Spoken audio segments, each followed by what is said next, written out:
Hello and welcome to the Collective Realms podcast, inspired by the We Are Adventurers collective on Tumblr. Each episode, we bring you a story about one or more of the adventurers. The story featured in this episode is Temporus by Joshua Bratton, featuring the iconic blood hunter Hirgon Firehold. In the year 1476, Hirgon Firehold went to see Temporus. Hirgon didn't want to see Temporus. No one ever truly does, whatever they may say. But Hirgon was a king, and every year the king of Von Borum was expected to go and ask of the living sundial what awaited the kingdom.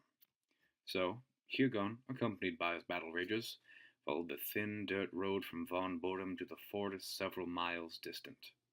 It was a tradition amongst the dwarfs of Von Borum for only the king to see Temporus. So, a mile from the forest edge, Hirgon dismounted from his horse, gave a battle rager his sword, and began his walk. This was Hirgon's first year as king. Truly, only the first year? Felt like longer since. No, that was no line of thought. Not now. Later, when he was back in Von Borum and finally alone, he could indulge those thoughts. But not now. Finally, Hirgon arrived at his destination, a meadow in the forest with an altar in the center. Before him sat Temporus, with his large clock face and reptilian body with a dozen clocks arranged around him. Hail, Temporus! I am Hirgon, king of Arnborum.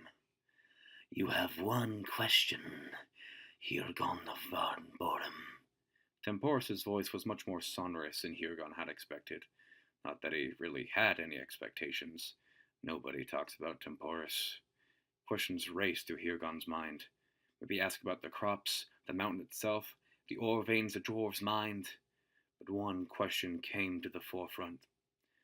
My parents, my whole family died in the plague while I wasn't here. But you knew that. Just did they suffer? Was it long? They did not suffer, but your people. For them, the future will be long. What do you mean? My people's future will be long? Hirgon blurted out in a panic. He fumbled his words in an attempt to get Temporus's attention once more, but he was already turning away from the king, slowly waddling on widespread legs back into the forest.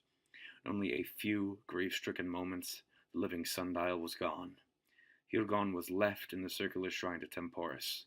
Defeated, he turned and started back down the road to where the battle ragers waited, guilt washing over him, as he pondered of what to say he really asked. Thank you for listening to this Collective Realms podcast. This episode's piece was read by me, Robbie Esson, and it was written by Joshua Bratton.